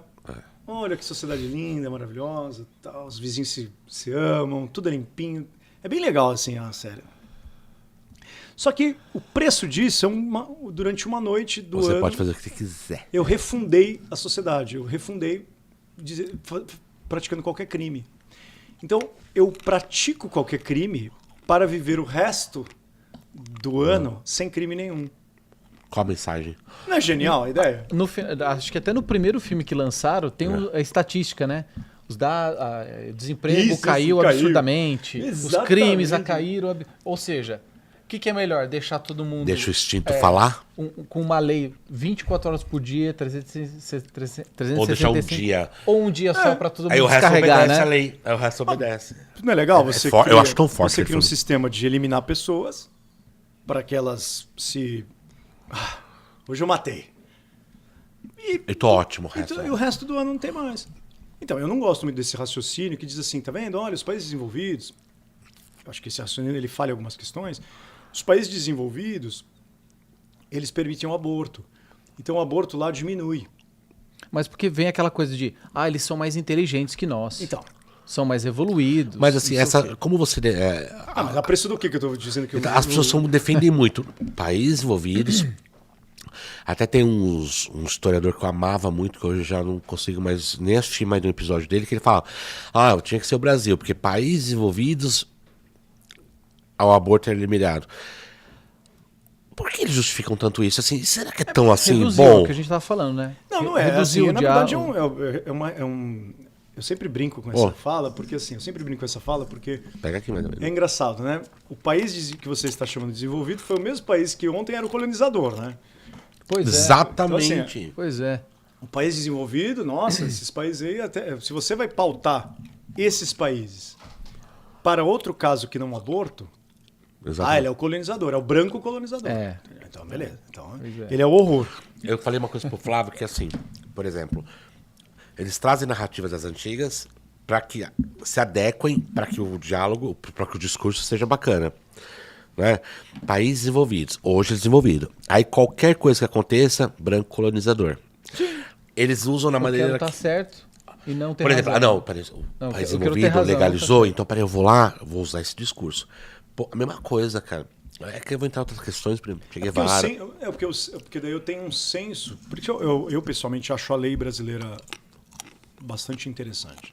A lei que era a lei da Constituição de 88. Porque é uma lei muito... É humana, né? Ela é o que você falou no começo, equilibrada, né? Cara. Eu também acho. Do ponto de vista do direito, equilibrada. Não preciso... mas lá nos Estados Unidos... Então... e daí, cara? Lá nos Estados Unidos... É essa péssimo hábito, o Francisco, do síndrome do vira-lata. Que a gente tem aqui tudo que nosso é ruim, que dos outros é bom. A gente acaba copiando exemplos. Mas a gente também só importa coisa ruim também, né? O não, que é Flávio, bom, a gente deixa pra lá. Acho que falta uma consciência. E aqui uma coisa assim... Mudar de ideia pro brasileiro é algo difícil, né? O brasileiro tem dificuldade de mudar de ideia. Se eu sou a favor do aborto e você me chega com argumentos, eu sinto nas pessoas dificuldade de falar, não, olha, você tá certo. É porque aí tem uma questão de cultura nossa mesmo, O que você acha disso? A gente é um país muito mais estético, né? O Sérgio Buarque que fala, né, a questão do homem cordial, lá passional, né, do homem passional, né, cordial é o homem que não tem formalidades, não está muito afeito a formalidades. Então, essa coisa do brasileiro de quebrar as formalidades. Então, a discussão, toda discussão, ela precisa de uma certa formalidade, uma liturgia. Para você mudar de ideia, não posso terminar assim, tá, tapinha nas costas, tal, porque não é bem assim, né? Tem uma... Você precisa considerar... Mas você não acha o brasileiro mais difícil de mudar? Eles são muito mais rígidos. Não. Você acha que não? Você acha que não? Do que você fala? O brasileiro mudar de ideia. Eu sou a favor do aborto. Daí você me argumenta e fala, não, vou mudar. Eu entendi, vou mudar pra ser contra. Eu acho o brasileiro um pouco mais difícil, Você eu não acha acho? que depende de paciência? Oi? Você acha Depende que muito da depende de paciência, né? paciência? Eu acho que porque o povo muda, mas precisa... Nós no debate, o brasileiro no debate, ele é mais impaciente, entende? É verdade. É mais impaciente. Verdade. Ele é porque, como a gente não tem tantas formalidades, o brasileiro não gosta de formalidade, eu também não gosto, tá? Eu sou super, nesse caso, brasileiro, mas isso, a informalidade da discussão dá um trato à discussão de que ela não é tão séria, entende? Porque vai... Aí é mais difícil. Não é sério isso aí. Eu recebi uma pergunta, eu tenho que te fazer. Que eu também tenho essa... Quando chega no assunto aborto, essa questão pra mim é... Quando uma mulher é violentada e ela opta pelo aborto. Já vamos separar? Ela foi violentada... Não, vamos falar, uma mulher que tá passando na rua, foi picada por um cara e foi violentada. Como também aquela menininha que pelo tio, pela tia, vamos imaginar... São casos distintos, né? São casos distintos, mas vamos imaginar... 2 casos. A menininha... Por que elas merecem punições ou não diferentes, né? Não, e assim, eu fico pensando... Neste caso, Francisco, você também é contra o aborto? Olha, tendo a ser... Eu gostaria que você me desse uma esclarecida, que é uma pergunta muito pertinente, porque, viu? assim, a gente tem um problema muito sério, né? Que é... Esse tema dessa discussão, ela é dada num debate que a gente chama de o altruísmo compulsório. Né? Certo. Eu quero que ela seja altruísta compulsoriamente. Muitos autores debateram isso, usaram aquele argumento do violinista. Imagina, sim, eu vi. Você tem uma entidade, um grupo de amantes do violinista, raptam uma pessoa que tem um rim Você acorda na pessoa do lado, né? Tem um rim saudável e o violinista está com problema no rim, aí conecta você ao rim. Sem você saber, do nada você acorda do lado do violinista que precisa de ficar conectado a você durante 9 meses e tal. Você tem o direito de cortar os instrumentos que te conectam a ele. Se você cortar os instrumentos, ele vai morrer e tal. Esse é o grande argumento do violinista, colocado por uma filósofa chamada Judith Thompson, né? Na década de 70 e tal. O que acontece com o problema do aborto? É que a gente tem uma ideia complicada, né? Que é assim. A gente acredita que a mulher que foi estuprada, ela está lá gestando a vida dela e, de repente, ela vai desconectar. A gente acha que o aborto é uma desconexão do embrião. Bom, não é bem assim, né? Se o embrião alcançou as 12 semanas, então antes das 12, não tem parto. Ela não vai ser submetida a um parto, procedimento de parto. Porque é um procedimento médico. Né? Então, abortar, vou fazer um procedimento médico. Antes lá das 10 semanas... É expulsão, não é? Você expulsa, mas é sem parto. Sim. Depois das 10, 12 semanas, eu já preciso de uma cirurgia. Ou seja, eu preciso submeter a mulher a um parto. Para eu submeter a mulher a um parto, ou seja, vou desconectar o aparelho, né, do violinista, é que é complicado. Eu não estou, na verdade, desconectando. Né? Assim, para eu abortar, eu preciso literalmente triturar o embrião. Tá? Porque eu vou matá-lo. E é isso mesmo? Triturar? Você já viu? Sim. Não. Não, eu vou matá-lo. Nem vi, mas... Eu vou matá-lo. Você chegou a ver? Já vi vídeo. Você vê, mas você buscou, viu? Sim. É uma cena... É grotesca. É um negócio bizarro. Assim. Mas assim, é porque eu não vou só falar assim, eu vou tirar isso de mim, eu não quero mais, ele não é meu filho, eu não quero mais, vou deixar ele aqui morrendo. Não é isso. Na verdade, eu tenho que matar ele, cortar e jogar fora. Então, é diferente do violinista, porque o violinista, ele está doente já, é uma vida que não tende à vida, assim, ela está declinando pela sua condição, e eu não quero estar com ele, entende? Eu fui compulsoriamente colocado a ele. Então, se eu me desconecto, a liberdade de me desconectar é diferente da liberdade de me desconectar do embrião. Porque me desconectar do embrião, eu necessariamente tenho que matá-lo. é ativo, entendeu? Eu não vou deixar morrer, eu tenho que, na verdade... E o matar. trauma da mulher? Você acha que eu Então, queria... aí essas questões eu nem gosto de entrar, porque essas questões são super delicadas, né? Fora a natureza psicológica do ato. Porque, veja, se eu abortei, portanto eu matei, não podemos falar de outro jeito, Sim. eu não posso considerar o fato de que matar é tão pesado, ou mais pesado, do que o assim, ato. o direito ele coloca as questões em hierarquia, né? Sim. Se eu venho aqui roubo você, sem você, né, roubei alguma coisa aqui do estúdio sem ninguém ver. Se eu venho aqui enfiei uma arma na tua cara e roubei. A gente sabe que há Roubo e distinção. furto, até na palavra, a né? gente há distinções no ato, né? Entendi. No aborto, também há distinções. Fala assim, estuprou, matou, é diferente. Teve um debate aí recentemente, mas o estuprador ficaria menos tempo na cadeia do que a mulher e tal. Tudo isso é... Não, ele falou, ele me É que explicou. acho que o pessoal levantou uma bola que foi o seguinte, eles estavam comparando o momento que uma mulher consegue provar que foi estuprada por aquele cara. Então aquele cara vai ter X anos de pena. E eles colocaram o quê? Quando a mulher não consegue provar quem foi, ou que foi estuprada, no caso, com uma pena bem menor dessa pessoa que foi identificada, mas ela não conseguiu provar. E aí eles comparam com a... E tem o problema da viabilidade. E uma coisa que você colocou no seu livro, só para concluir, sempre o homem ele não existe nesse processo do aborto. É a mulher que aborta. Você falou, foi feito por assimilação, acho que tá lá no seu livro. É verdade. E tiram o papel do homem também. Eu conheço muitos caras que queriam ter um filho, a mulher não quis, e ela foi e tirou. Sim. E o que ele pode fazer?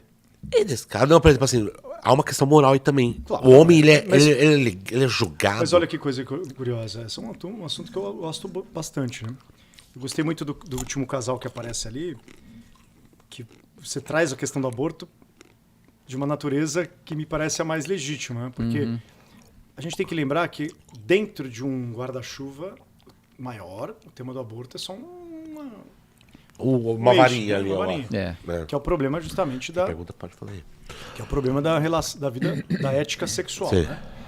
A ética sexual não é só saber fazer sexo e usar camisinha, né? A ética sexual é aquela ética que fundamenta justamente as relações interpessoais de companheirismo, que vai se dar justamente depois no direito, né? De partilha de bens, etc. Né?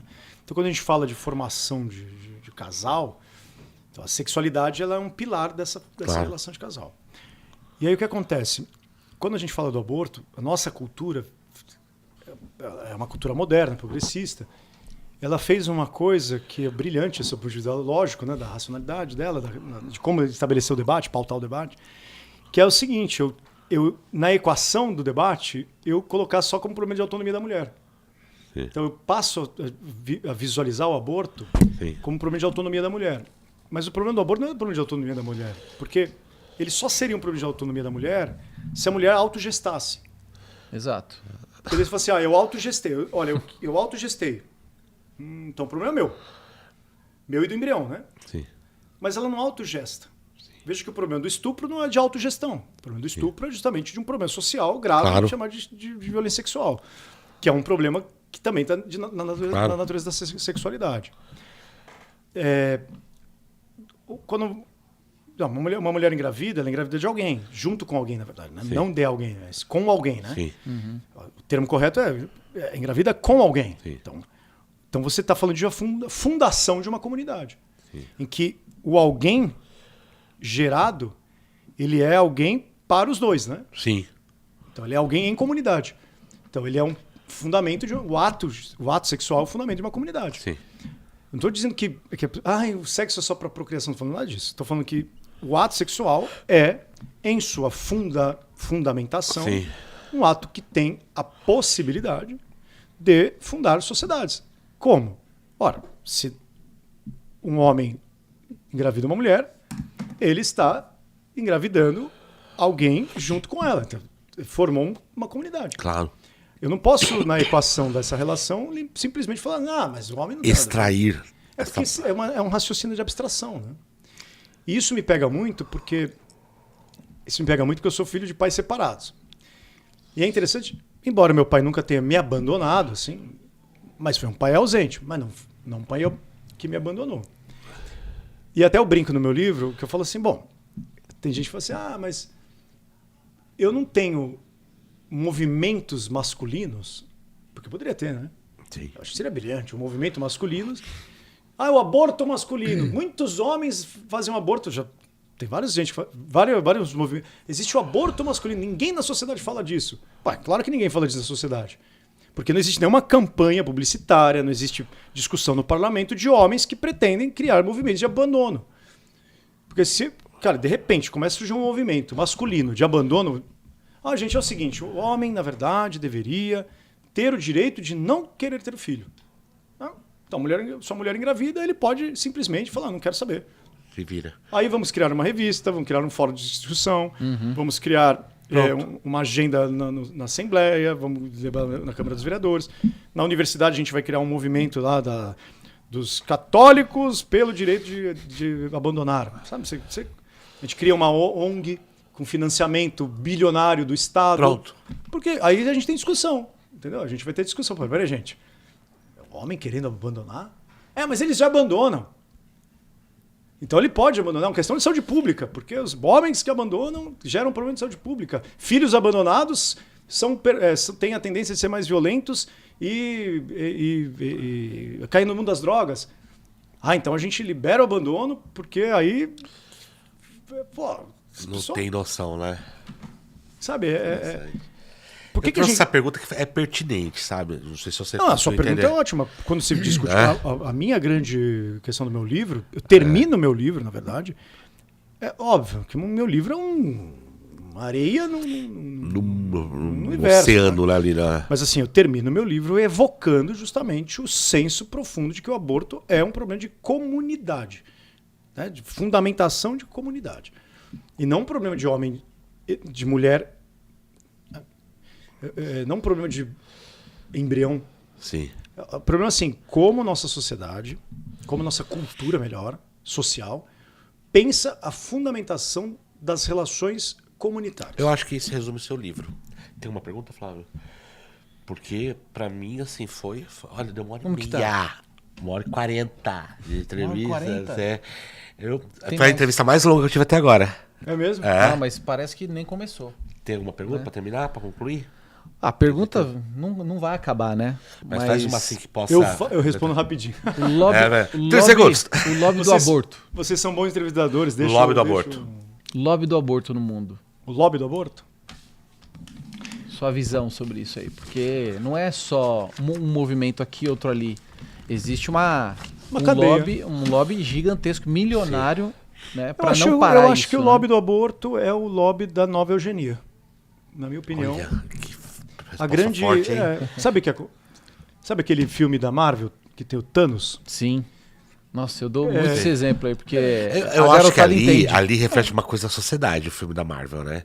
Você vê aqui, tem meus 3 filhos, Mas né? você vê que o Thanos, ele tem uma ideia quase que messiânica. Sim, tipo quase assim, não. Eu vou Tipo, eliminar meus porque 3 filhos. sou o bem necessário, Sim, não o mal necessário. Ele se coloca no papel assim do salvador da pátria. Meus 3 filhos, eles são adotados, certo? Como é que já é? Isso sim. Ele é autista. Já falaram na escola que ele não quer desenvolver. Já falaram que tinha DI. Ela é autista. TDAH. E aí eu fico pensando, se fosse o caso de eugenia, já teriam sido... Tchau. Você nem teria filho. Não teria. Já começa por aí. Teria filho. Teria filho. Então, assim, eu falo que eu saio dessa entrevista muito mais inspirado. Quer falar mais alguma coisa? O lobby é importante. E eu achei muito legal tem um programa, Me Poupe. Outra coisa, só pra concluir. As pessoas falam assim, você vai chamar o Francisco Raso? Eu falei, vai. Mas ele é contra o aborto, né? Mas ele não é homofóbico? Você percebe o que vinculam você... não, mas eu não li. É mais fácil. Não, mas assim, mas assim, é interessante falar que você não é homofóbico. Não, mas... Então, e as pessoas falam assim, Mas porque nem você passou perto Não, mas da- não, Flávio, olha pra você ver, quando entra num pensamento de militância, porque você é contra o aborto, você é homofóbico, você não sei o quê, você não sei É o quê. porque é mais fácil, sabe o que acontece? Entendeu? É mais fácil... É o ad hominem, né? Enquadrar a gente. Exato, então, a casinha. Enquadrar a gente em falar casinha. assim, mas eu anulo o meu interlocutor porque ele faz parte de um conjunto de princípios. Isso tudo para mim é irrelevante. Sim, claro, não, com certeza. Eu não tenho problemas interpessoais, porque... E até porque aqui eu sou o seu entrevistador. O que eu faço, não é esse que a gente As tem pessoas essa não querem casinha. mais ouvir o outro, E né, outra, também. pra concluir assim, ô Francisco, eu recebi umas 15 mensagens. Eu falei, ele é católico, não pode mais ser católico. Ou qualquer outra denominação. É católico. Já somos perseguidos Então, você no vai mundo chamar, inteiro, né? você é ele é homofóbico. Eu falei assim, não tem nada a ver. E aí ainda pensei comigo, ó que legal. Se for, ele vai lá entrevistar. Eu vou entrevistá-lo pra falar do livro dele. O que ele acha ou não é problema meu. As pessoas estão faltando essa distinção. Mas Concorda, assim, não? mas assim, é que assim, eu sou uma pessoa que adora estar com as outras pessoas. Né? Conversando, discutindo, conhecendo modos de vidas distintos. Cara, acho que o que a gente mais enriquece como ser humano é justamente poder compartilhar com os outros as suas angústias, os seus modos de vida. Sim. Cara, eu não quero ficar na minha vida comendo, experimentando apenas um tipo de conversa. Sim. Se fosse assim, eu me trancaria na minha casa Exatamente. e não falaria com ninguém, cara. Mas eu Aliás, queria fazer- eu gosto muito de ficar na minha casa sem falar com ninguém, mas eu não Eu amo. tenho meus limites, né? Por que eu fiz essa pergunta? Porque são perguntas pertinentes que ocorrem de um pensamento coletivo por leva e que eu acho que são interessantes falar. Até porque eu lendo o seu livro, eu fiquei muito impressionado a Me Poupe, a hashtag Me Poupe, umas coisas que você coloca até no sentido meio humorado, e você foi muito delicado no início, falando assim, ó, tem termos que eu não vou explicar, você explica no início do seu livro. E acho assim, a gente tem que parar com isso, porque o cara, ele defende uma coisa, ele não pode ser outra. Por exemplo, vinculam, eu acho isso péssimo. Mas assim, é que é mais fácil. A gente tem que buscar saídas mais fáceis. É o que eu falei no começo. Todo discurso militante ele é imune a críticas. Então é mais fácil me julgarem assim, ou julgar qualquer um. Ele é isso. Eu vou lá no Altair, ele é isso. É melhor não. Hoje tá assim, Não, tirou não, foto... eu recebi uma mensagem. Tem certeza? Eu recebi, acho que foi ontem. Tem certeza? Pô, você entendeu? As pessoas confundem. Eu não tô vindo aqui como Altair pessoa, eu vim aqui como Altair entrevistador, história. E aí o que você falar é o seu momento. Quem pode falar uma coisa são as pessoas. E eu falo assim, tá, eu acho isso muito péssimo. A gente tem um quadro Sem Paixões que a gente fala sobre isso. É muito ruim você ficar dentro de uma casinha, né, Flávio? Porque você não desenvolve a conversa, né?